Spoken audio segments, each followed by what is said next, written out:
So I'm trying to stay awake. Thought I'd talk a little bit about what happened back there. First, I stopped and saw the Dark Angel. Now, I've been in probably well over 1,000 cemeteries. I document cemeteries. I love to find old symbols on the stones, symbols I've never seen before.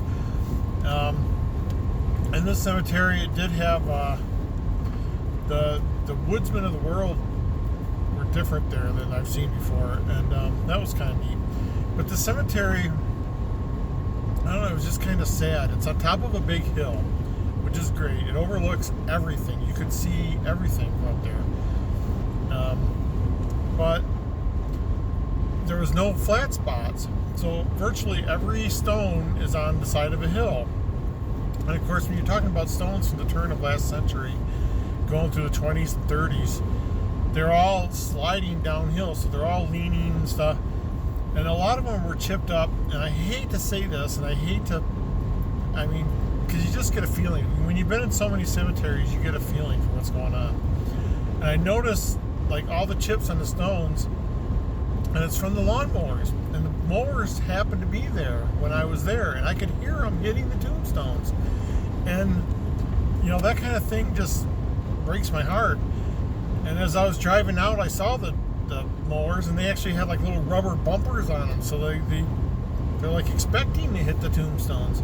They were using riding mowers, and they had like a little bar that went around it, and then on the corners they had like pipe insulation taped to the bars. And I'm like, these guys don't care. They're planning on hitting tombstones. They put padding on their lawnmower, and all it does is causes them to lose their foundation. They get chipped, or worse.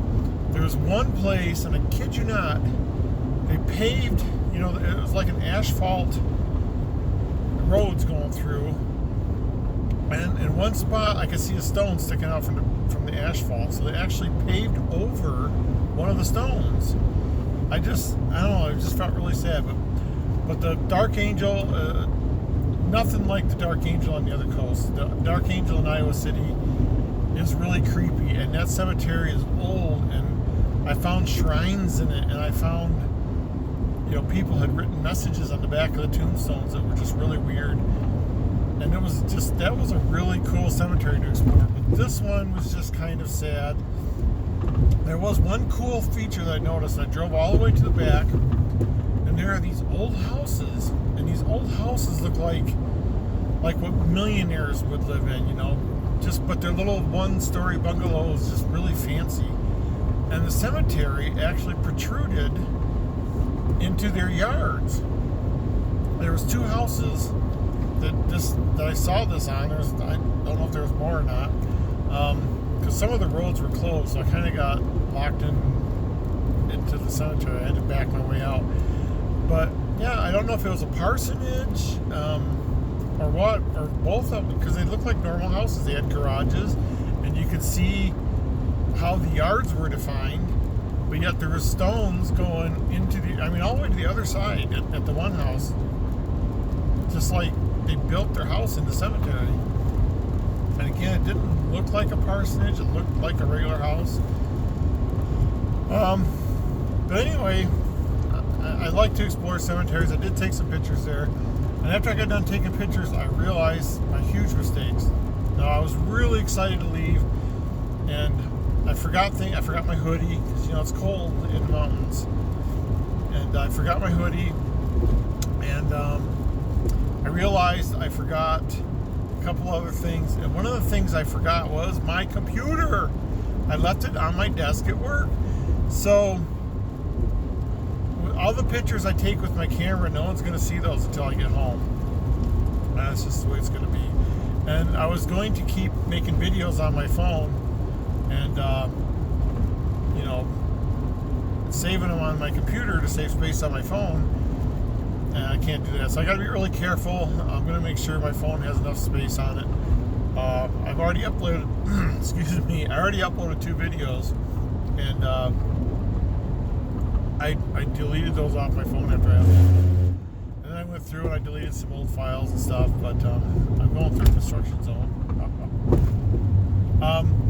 But then, it's just a long drive. I got really tired. I took a nap in the rest area for about 4 hours. And then I'm driving through Nebraska, and I don't know if you can see, I can almost see it out the back window here. These really dark, swirling clouds. God, this road's rough. Really dark, swirling clouds came in, and no wonder they're repairing this road. There we go. So, and it got really dark, but you're in Nebraska, and it's 20, 30 miles between exits. So I finally see an exit, and it's one of those exits where you don't see a town, you don't see a gas station or nothing. Well, there was a gas station, but it was long since abandoned. So I'll get off here. I'm going to do some storm chasing because these clouds just look so dark, and they look like tornado clouds. And I've never, as much as I've storm chased and as much as I wanted to, I've never seen a tornado in real life. So I get off the highway, and I turn towards the dark clouds, and I see this scrapyard. It's just, I've never seen a scrapyard like this before. The first thing you see is this big airplane, like a twin prop airplane, and it had an engine on each wing, just huge, and it's sitting there. And next to it is a big yacht, like a wooden. It looked just like the yacht from Gilligan's Island, big ship, and it was wooden, paint peeling off it. It's sitting there, and the vehicles in there. I spotted vehicles from every decade. There were old, like Model Ts all the way up, great big cars from the 40s and 50s, and I saw some 60s, and then there was a lot of Army vehicles. And Army vehicles are always cool, but these were like huge Army vehicles. They weren't Unimogs, but they were like Unimogs. They're the great big boxy, 6-wheel drive behemoths. And so I'm driving past, and I'm slowing down because I'm the only car, and anyway, I'm looking at it, and I'm wondering if the guy would mind if I got out and looked around. But then I saw the town ahead, and I'm not going to mention the name, maybe I should, but so this little tiny town, and I'm thinking I could use the gas, so I'm going to look for a gas station. It had one gas station with one pump, and there was 3 cars lined up behind it, so I thought, forget that. And I turned to go into the town, because these cool old towns in the middle of nowhere, you can sometimes just see really cool things. So I pull into this town, and the first thing I notice is there are cars parked in the middle of the street, in the middle of the street. And I'm driving around thinking, did I miss something? Am I on the wrong road? Did I pull in, what's going on here? And it was raining at that point, so it was hard to see, but there were lines marked out, instead of a white line or a yellow line down the middle of the road, there were parking spaces, and I've never seen that before. So it was kind of neat. Cars were parked in the middle of the street, and then I turn the corner, and I'm on the street with bleachers on both sides, and there's people getting out of the bleachers, something just finished. I'm like, what the hell did I just turn into? So there's still cars parked in the middle of the street, but there's bleachers now, and I'm driving through this, and I don't know, it's just people were getting up, and then I see about a block over the old downtown section. Those are really cool, the old facades, look like a good turn of the century place. I'm gonna turn up here, but I couldn't, because there was, on that street, there was angle-in parking, and then parking in the middle of the street, and there was no way I was getting down that. So, as I'm driving by and I look down the street, everybody on that street had the same shirt on. It was this bright orange shirt, and they were carrying saws and hammers. And so I'm like, there must have been some kind of parade with saws and hammers. I have no idea. It was just really surreal. And I don't know, when I'm in these little towns, I always get the feeling like I'm an outsider, and I'm not familiar with their rituals, and so all these people with these saws and hammers are going to cut my arms and legs off because I'm the outsider. But yeah, it's just a really weird vibe. I felt, I must have just finished a parade, and I pulled in behind the parade. I didn't see any floats or anything, just these people wearing these shirts. And I couldn't tell what was on them. They were just all bright orange, like fluorescent orange. So anyway, that was just really cool and surreal. And then I had to turn around and go back out, so I went really slow past the scrapyard again. I could see some guy inside welding, and I couldn't see what he would be working on. But it's one of those barns that is just packed. Like there's just a path to walk down, and he was actually working in there. But it was just parts and parts piled up, and you can just tell it'd been there for decades. But these old vehicles were just, oh man, that's the kind of stuff I love. So I'm just trying to stay awake. I thought I'd make another video, and I'll upload this when I get a chance. The last one I uploaded in the cemetery. Boy, it took like 56 minutes, and I didn't want to leave town because I thought, well, the further from town I get, the less bars I'm going to get, the longer it's going to take. But I finally got them uploaded. I stopped for gas, kind of stalled around. But yeah, just middle of Nebraska. So I was hoping to see a tornado. I ended up seeing a strange ritual and cars parked in the middle of the street in designated parking spots. So I don't know if that's common around here. I've never seen that before. But I thought I'd share because, like I said, I did take a nap back there. I was getting a little sleepy, but that kind of woke me up. And I stopped, and I finally got my Almond Joy bar. And that again,